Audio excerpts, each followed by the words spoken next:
stage, please put your hands together for Pirates Bro!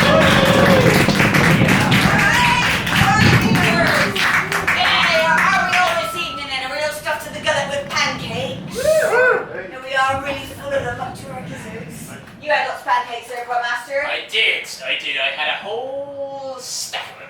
A whole stack of High pancakes? as the mizzenmast. I didn't get no pancakes. No, well, you don't deserve no pancakes. No, I don't. I'm just proud of you. I don't get no You pancakes. know what you did. Yes. Why don't you tell the audience what you did? And tell them of the story that led up to you having no pancakes. Well, as you know, when you're little, you do things that you really regret. You come to regret things if you had a sibling or anything. Did anyone here ever do anything so that, not very nice to their maybe sibling type person? I broke my brother's arm. You what? Broke my brother's arm. Oh my God, we're like brothers in arms, or brothers in broken arms, if you will. But it wasn't my brother's arm that I broke, it was Mr. N's arm. Oh! It was Mr. N's arms. Because we the scar. Oh, it was a right mess it was when I broke Mr. N's arms. We was ashore, we gone ashore in and it, do you know someone famous? Anyone famous at all? British person that's famous? Someone we might have all heard of. Oh, okay, David Beckham.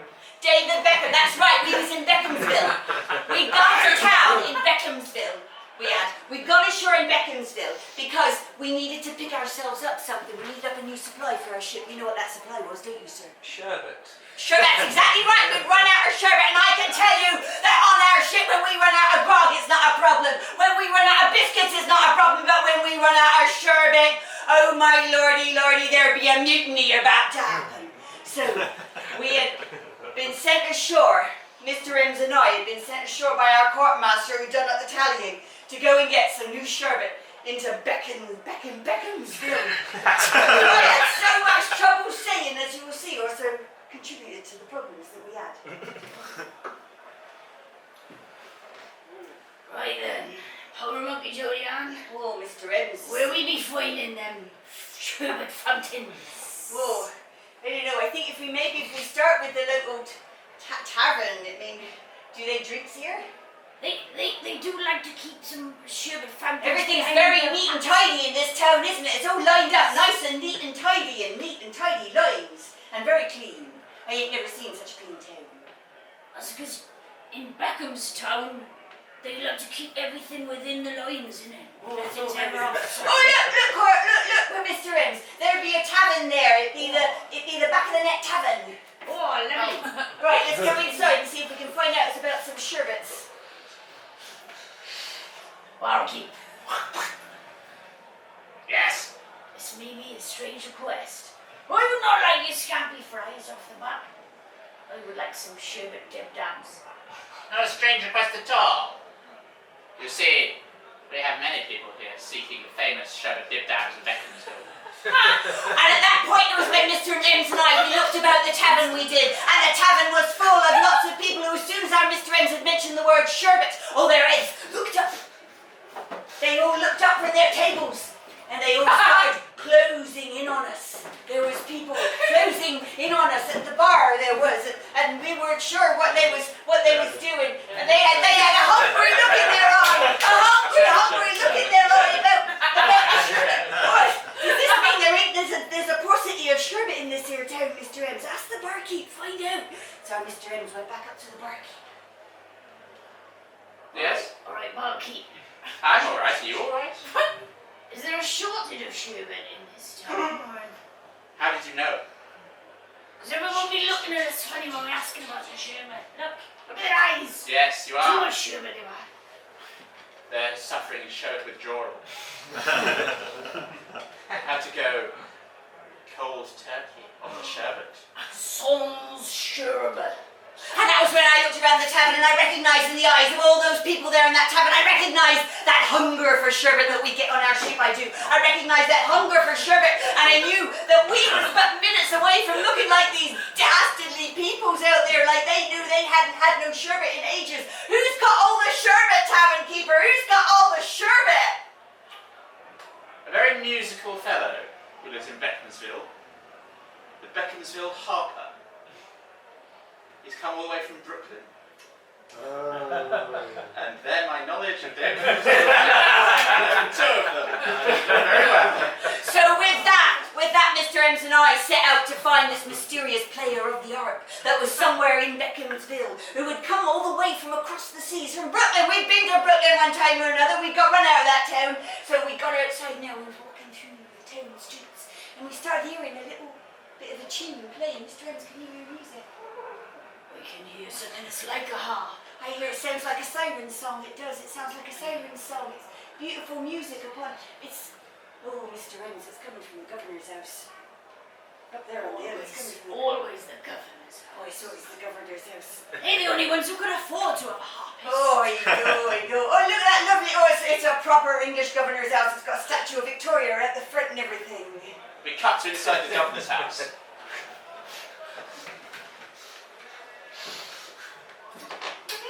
Oh.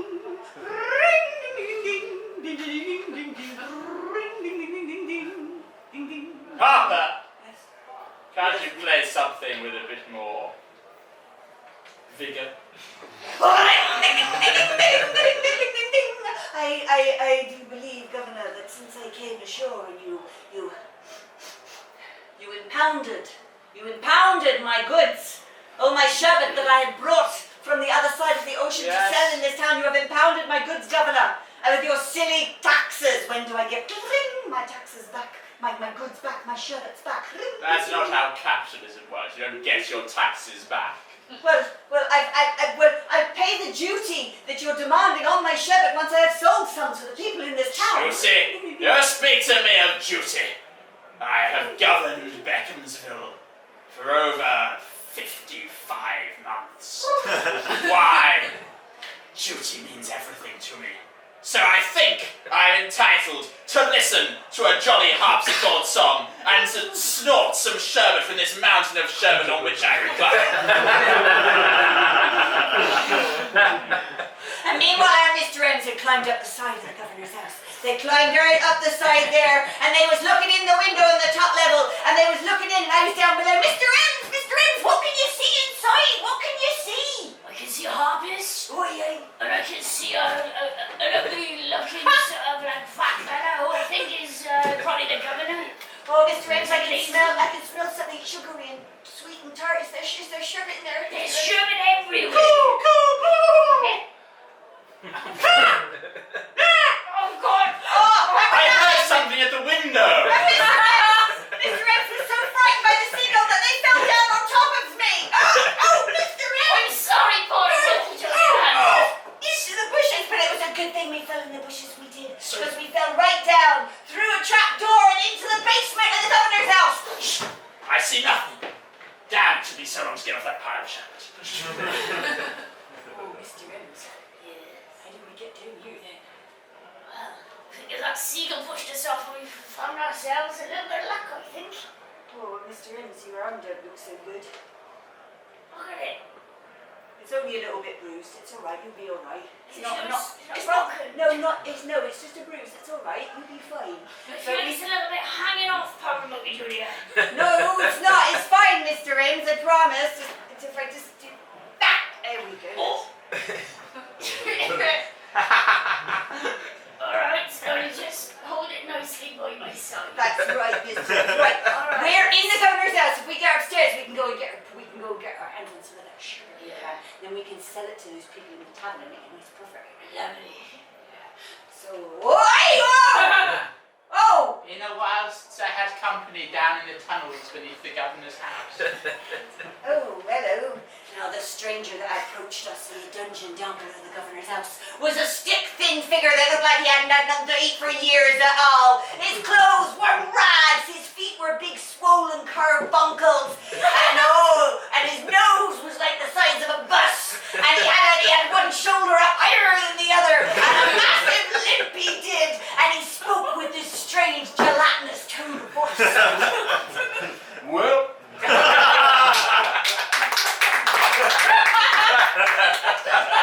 how do you come down here? I think this chap here has been eating offal for the last 70 years. Oh yes. It's the pigeons that fly in through the drones.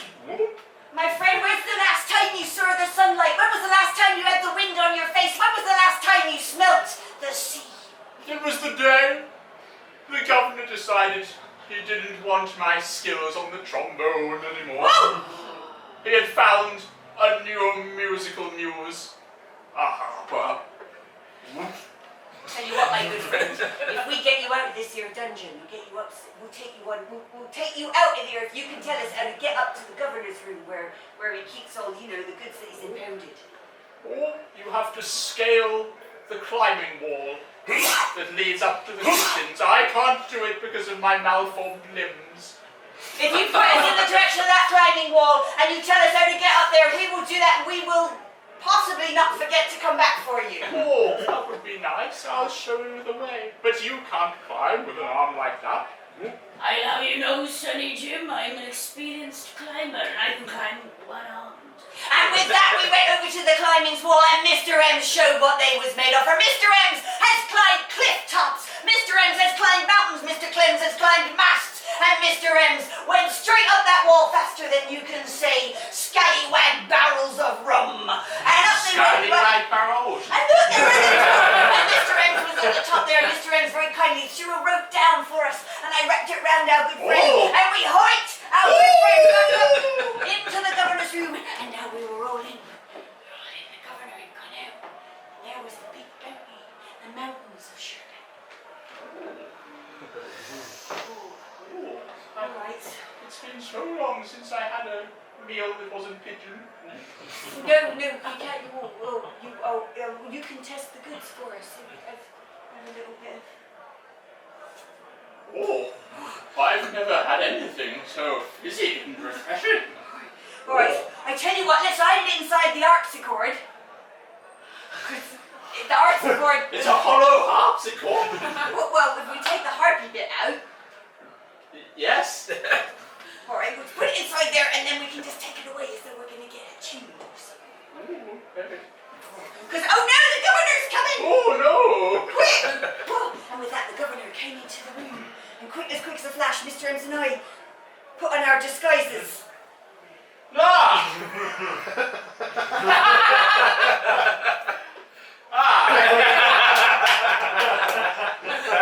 I've been expecting you.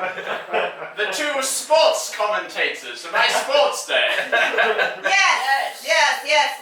Yes, quick.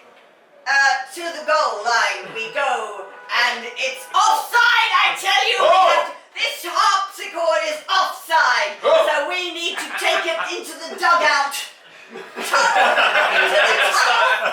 to take it into the tunnel for a shower. Okay. Just needs a little tune-up. Yes. So, I'll let you get on with that, and then I'll let you do more sports commentating. I'm very enjoying that. oh, quick as a flash, Mr. Ems and I, we pushed the harpsichord down, and it was much heavier than we thought it was, and it went running down the steps of the governor's palace. Wait, where's my pile of sherbet? And then Mr. Ems' shirt was caught in with it, and Mr. Ems went flying down with it. Mr. Ems, I'm sorry. Oh, and they got smashed up with the harpsichord, and the sherbet went flying into the air like big clouds of sherbet. It was everywhere.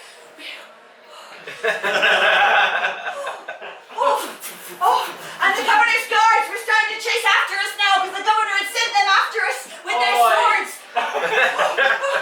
Stop. And even though Mr. Ems had a broken arm, even though Mr. Ems could climb a wall with a broken arm, Mr. Ems could sword fight with a broken arm. And Mr. Ems pulled out their rapier and they took on those guards. And before you knew it, they laid waste to all of them. And there was Harry's and Doc's and all the rest. And we gathered up what sherbet we could. Oh dear. Because now we could see the hungry eyes of all the other pirates. From whilst Mr. Ems finished them off, there were another couple to go. And one last one. Oh, there we are. And so we gathered it all up just as all the other people from the tavern could smell the lovely sherbet that was floating on the ground. And like a horde, they started running towards us. And we saw them. Come on. I'm right behind you. Yes. Sherbet. Give us the sherbet. Give us the fizzy, powdery goodness. But of course what happened was the sherbet had floated up in a big cloud and landed all over the governor. And the governor, the evil governor of Beckhamsville, was covered in sherbet. and all the people of the tavern attacked him! No! Release me, you dogs! I've been your governor for 55 months! Get the sherbet! Yeah. Oh dear, Mr. Renz. I think we got the right governor at Beckhamsville now. No. Where be our hello, deformed friend. Whoa! Oh, you know where your way around the governor's mansion, don't you? Yeah. He's a very sort. What do you think he'd be a right fix for the new governor? Oh, me? Yes. Oh, am I going to get horribly torn apart and eaten alive like the old governor? Of course not, because you would be fit with the supplies of sherbet, dib-dabs, fountains, sauces. Maybe a bit licorice. Oh.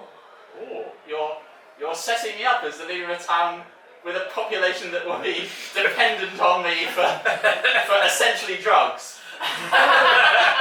Yes! Welcome to colonialism! Oh. Alright! See what? And with that, Mr. Ems and I headed back to the ship with our pockets and our hats full of as much sherbet as we could and presented it to our quartermaster. That's all we could get. That's all you've got, one hat full of sherbet. And I may have injured Mr. Ems with You've broken their arm. I've hidden some sherbet down the cask, though. Down my Well, that's- down cask.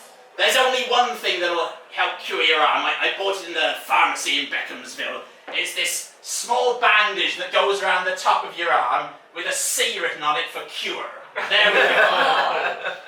I've never felt so good.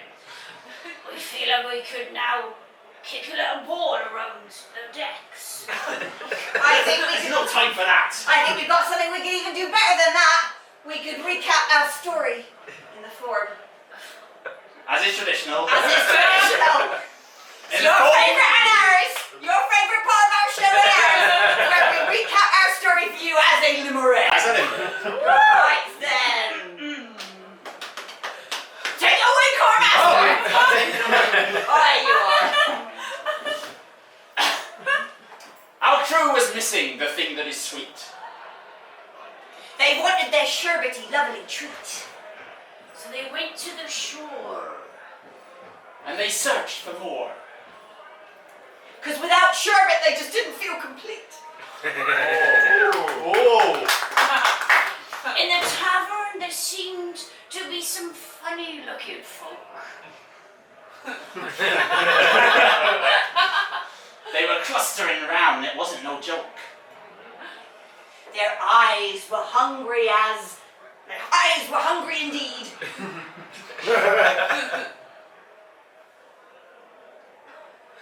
They looked like they'd been smoking weed. They wanted that sherbet more than coke. Well, we found out that the sherbet was up with the governor where he had taken it in. So we climbed up that hill and we begged to be let in. The governor was fat. And he wasn't wearing a hat. When the sounds of the harp were round and about him. Mr. Ems fell down on top of me and we fell down into the cellar. Where they met a very unusual looking fella. He had one shoulder up here. But he was nothing to fear. And I said, you want to come up with us? Well, there. And so our heroes, they scaled up to the banqueting hall. We wandered around and we saw it all. We had the sherbet in the box. In the harpsichord.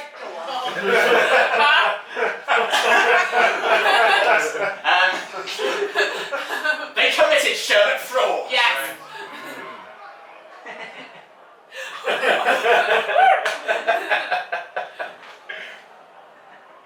And then I got my sword out and I killed them all. So when we got back, well, after the governor was dead, we put the man from the dungeon in charge.